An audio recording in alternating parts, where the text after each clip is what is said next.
नमस्कार, मैं अनिल केसी about India channel में आपका स्वागत करता हूं। अबाउट इंडिया चैनल का वास्तविक उद्देश्य भारत की संस्कृति और भारत के विरासत से आज की युवा पीढ़ी को परिचय कराना है और यह जो परिचय है वह तर्क और विज्ञान के आधार पर परिचय कराने का प्रयास किया जा रहा है। तो आइए आज हम लोग जो है एक श्रृंखला लेकर आए हैं जिसमें भारत की परंपराओं एवं मूल्यों की एक श्रृंखला है और उसमें एक टॉपिक हम लोग जो है डिस्कस कर रहे हैं आज कि भारत में मृत्यु भोज क्यों होते हैं। यानी किसी की मृत्यु जब हो जाती है तो हिंदू परंपराओं में मृत्यु के पश्चात भोज दिया जाता है। तो इसके पीछे का क्या तर्क है, क्यों भोज दिया जाता है, इसके बारे में हम लोग जानने का प्रयास करते हैं।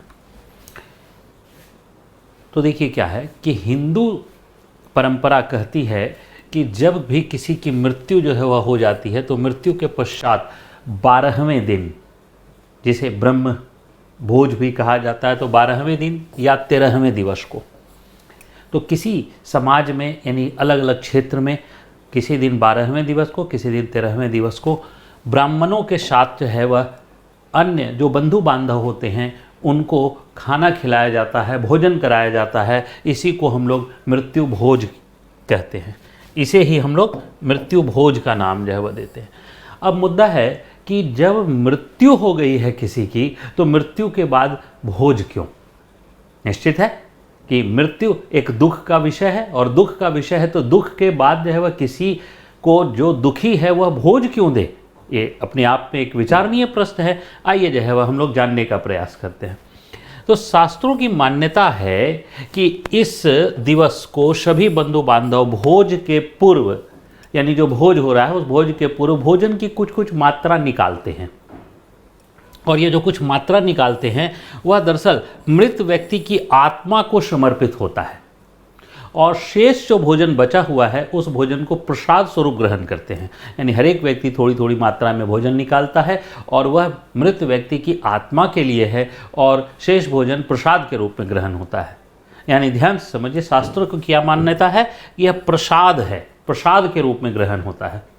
ठीक है, अब क्या है देखिए, वैदिक परंपरा, ये आज की बात जो है हम लोग पहले बाद में डिस्कस करेंगे, लेकिन पहले वैदिक परंपरा के बारे में डिस्कस करते हैं कि वैदिक परंपरा में जो है वह क्या है। तो वैदिक परंपरा में क्या था कि जब किसी की मृत्यु हो जाती थी तो जो सभी बंधु बांधव थे वो कोई वस्त्र लेकर आता था, कोई अनाज लेकर आता था, कोई अन्य सामग्री लेकर जो है वह मृतक के घर जो है वह जाते थे। आज भी हम लोग जो है वह जो मृतक हैं उन मृतक के यहाँ कुछ न कुछ लेकर जाते हैं, लेकिन पहले जो है वह क्या जो है लेके जाते थे, तो वस्त्र लेके जाते थे, भोजन लेके जाते थे, अन्न लेके जाते थे या अन्य सामग्री लेकर जाते थे। और जो अन्न लेके गए, अनाज लेके गए, उसी से जो है वह भोजन बनता था। यानी जो भोजन बनता था वह वैदिक परंपरा में मृतक के रिश्तेदार जो एकत्रित कर रहे हैं अनाज, उससे बनता था। आज के समय में यह एक विकृत रूप में जो है दिखाई देता है कि जो व्यक्ति के यहाँ, जिस व्यक्ति के यहाँ मृत्यु हो गई है वही व्यक्ति जो है वह खरीद कर या अपने जो है वह अगर वह कृषक है तो अपने जो है वह अन्न भंडार से अनाज निकाल कर जो है वह भोज देता है। लेकिन यह परंपरा वैदिक जो है वह काल से नहीं है, लेकिन वैदिक काल से मृत्यु भोज की परंपरा है। वैदिक काल से मृत्यु भोज की तो परंपरा है, लेकिन उस समय क्या है कि सभी लोग सामूहिक रूप से वह दान के रूप में या वह जो है एक जो है वह समझिए कि एक मदद के रूप में जो है वह लेकर आते थे और उससे जो है वो कार्य होता था। और इस प्रकार से ब्राह्मण लोग जो है वह भोज की परंपरा जो है वह ब्राह्मण लोगों समाज में जो है वह होती थी और उसके बाद फिर जो है वह सामूहिक भोज होता था जिसमें जो है लोग जो है भोजन जो है वह करते थे। आज भी यह जो है वह दृश्य देखने को हमें आसानी से मिल जाएगा। अब हम लोग जो है वह देखते हैं क्या कि मृत्यु जो है वह अगर हिंदू समाज है तो हिंदू समाज के संदर्भ में मृत्यु क्या है। तो दरअसल मृत्यु क्या है, अगर इस प्रश्न पर विचार किया जाए तो कहा जा सकता है कि मृत्यु जो है वह सामान्य जो है वह लोगों के लिए एक दुख का विषय है। सामान्य लोग के लिए मृत्यु क्या है, दुख का विषय है। लेकिन दुखी कौन है, प्रश्न है दुखी कौन है? जिसकी मृत्यु हो चुकी है उसके घर परिवार वाले। लेकिन जिसकी मृत्यु हो गई है उसका दुख कहाँ है?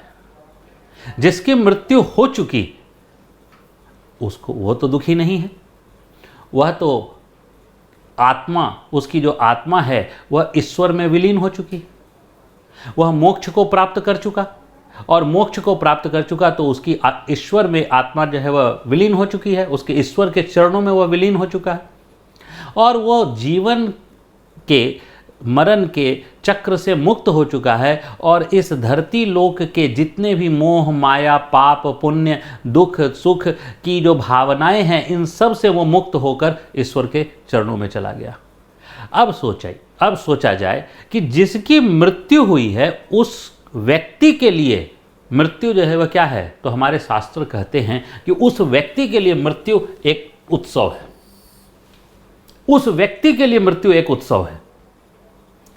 और मृत्यु शाश्वत है और अटल है, यानी ऐसा भी नहीं है कि मृत्यु किसी की टाली जा सकती हो या मृत्यु के समय में परिवर्तन किया जा सकता हो। यह तो शाश्वत है, होना ही है, अटल है, होना ही है। तो ऐसी स्थिति में मृत्यु जो है वह क्या है, जो मर गया, जिसकी मृत्यु हुई, उसके लिए यह उत्सव है। लेकिन दुखी कौन है, तो दुखी जो है वह कौन है, तो इस पृथ्वी लोक पर रह रहे परिवार और बंधु बांधव को दुख है, वो चला गया। और किस लिए दुख है, तो उससे जो है, अगर वह व्यक्ति जो है वह ध्यान से समझिएगा कि वह व्यक्ति अगर अपने दायित्वों को पूरा कर चुका है तो दुख जो है वह परिवार वालों का भी कम होता है, न्यून होता है। यानी अगर कोई व्यक्ति अपनी उम्र की पूरी अवस्था को प्राप्त कर चुका होता है तो जो है वह परिवार वालों का दुख भी कम होता है। निश्चित तौर पर अगर किसी की आकस्मिक मृत्यु जो है वह हो जाती है और वह अपने दायित्वों को पूर्ण नहीं कर पाया है तो उसके लिए मृत्यु दुख है, और वैसी स्थिति में मृत्यु भोज जैसी जो है विकृतियां नहीं होनी चाहिए। लेकिन जिसने जो है वह अपने दायित्वों को पूर्ण किया, तो दायित्व को पूर्ण किया तो वह पूर्ण समापन हुआ और उसकी मृत्यु हुई तो यह समापन की घोषणा हुई। इसी के आधार पर शास्त्र जो है में मृत्यु भोज की परंपरा वैदिक काल से चली है। क्यों? क्योंकि वैसे व्यक्ति के लिए जो अपने संपूर्ण दायित्वों का निर्वहन कर चुके हैं, उनके लिए मृत्यु एक उत्सव है। मैं अनिल केसी आप सभी का धन्यवाद करता हूं। जय हिंद।